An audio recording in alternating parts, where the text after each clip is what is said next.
G'day, it's Justin Hogg here from RightSource, talking everything not-for-profits, and trying to help you do well in your not-for-profit. So I've had a couple of discussions with people recently about where they've started a not-for-profit and they've done that big step where they've seen a problem or an issue in society that they've wanted to deal with, and they've gotten up and just started dealing with it. They've set up their own not-for-profit, which is not a small process.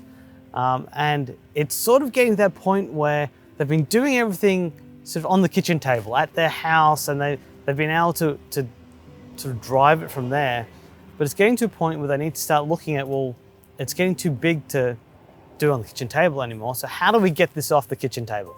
So what I wanted to talk through is some ideas or some things to consider that you should sort of put in place, or at least be thinking about when you're at that stage of moving your not-for-profit off the kitchen table and helping it continue to flourish. The first thing, and it's the same with any business, but the first thing that you really need to have is a plan. So when I mean a plan, the format of it isn't that important. It's really taking some time to sit down and think through what things need to get done. So whether you do that as a business case or a business plan or a financial model or a budget, any of all or one of those things, it's really sitting down and going, what pieces of the puzzle do you need to put in place as this grows? So it may not be that you need to do everything at once, but what's the gates you need to go through? Like, do you need to get an office? Do you need to get another grant? Is it funding? Is it employees? What is it? And it might be all those things, but having an idea of what comes when and the steps you need to take, because that will then help understand the path that you're going by knowing each step you need to take. Probably the next thing I talk to people about in terms of if they've got a plan, okay, we know where we're going, is make sure that you're paying yourself a fair wage. Now, if you are the one that effectively is going to be the CEO of this organization or this not-for-profit, you're the one driving it, it's going to take up your time. So you need to be aware that of how much you can, one, afford to live off, so that how much you need in terms of cash coming in, but also in terms of understanding the sustainability of the organization. If you're not going to be CEO forever, and you might eventually have someone else step in as CEO, you want to know that you can pay a fair rate and the organization is still viable. So it's very important from a sustainability of the purpose point of view to understand what the fair wage is. Now, you may not pay yourself the fair wage or the market rate straight off the bat, but at least be aware of where that sits, so that if at some point you are full-time in this role or you want to make someone else a CEO, you understand the amount that you need to pay them and that the organization can still sustain that wage. Now, not-for-profits is always a little bit more you've got to do, and one of those next things is your governance documents. Now, in the fact that you've already got your not-for-profit set up, will already have a constitution to get to that. You'll probably already have at least a start of a board, whether you've got the full complement of who you want in terms of a board on or not. You may not, but you'll have a board, so you already have that in place.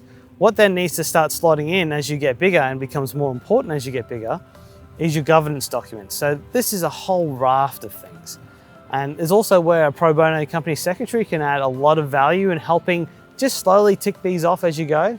But to go through it, you've obviously with your board, you've got your board or procedures, your governance. So that'll be your charter, conflicts of interest, code of conduct, those type of things that'll help how your board function. Apart from the board governance documents that you need to do, there's also then your general governance for your organization. So one of the first and most important ones is workplace health and safety. So if you are employing staff and you have a workplace, or if you're not employing staff and you've got a workplace, making sure that you've got policies in place to make sure everyone's safe. You're going to want to look at your human resource documents if you start employing staff. So, your employment letter, your leave policies, all that type of stuff that comes with having staff. You're going to want to have other documents like your privacy policy if you're going to handle information, whistleblower policy if you start becoming a large organization. So there are a mountain of governance documents that you need to start looking at. Now, again, you don't need to do these all straight away, but part of your planning for moving your not-for-profit off the kitchen table is to understand these documents and what you need to do and start prioritizing them. So you can start knocking one off every couple of months. And that way you're slowly building up that requirement of a not-for-profit to have good governance in place. The next is quite often you want to look at having a physical location. So often the reason of moving out of home in terms of running your business, which is the same for a not-for-profit or a for-profit business, is that you're starting to you need more capacity, you need more capability, and often it's hiring staff or contractors or having a workplace. So it's that physical location. Now, looking at a physical location, obviously as a not-for-profit, I would definitely try and have whoever's providing a grant, see if they have a location you can use, or someone who's happy to provide a location free of charge. That's the first and that's the ideal, obviously.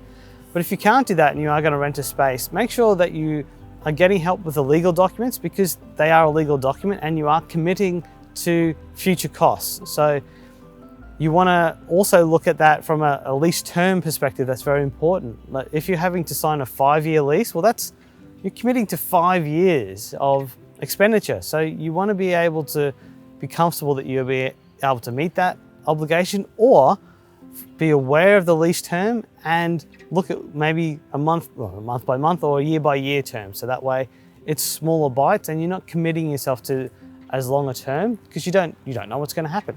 And then lastly, and this is a whole bundle of stuff, is your finance, your accounting, and your systems, your operating systems of your business. So this is a whole bundle: how you're going to operate, how your operating systems are going to feed into your finance systems, selecting those systems. They're also going to have to produce at the end of the year financial statements so that you can meet your compliance obligations.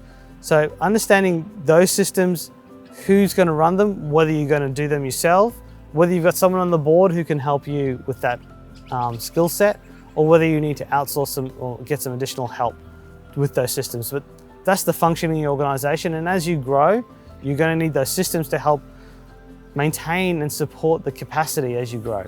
That's probably a snapshot of the things that you probably need to be thinking of at the start. There's always more, and there's always another thing. There's always more ways you can grow and think about your organization and how it can run. So ultimately, that's a guide.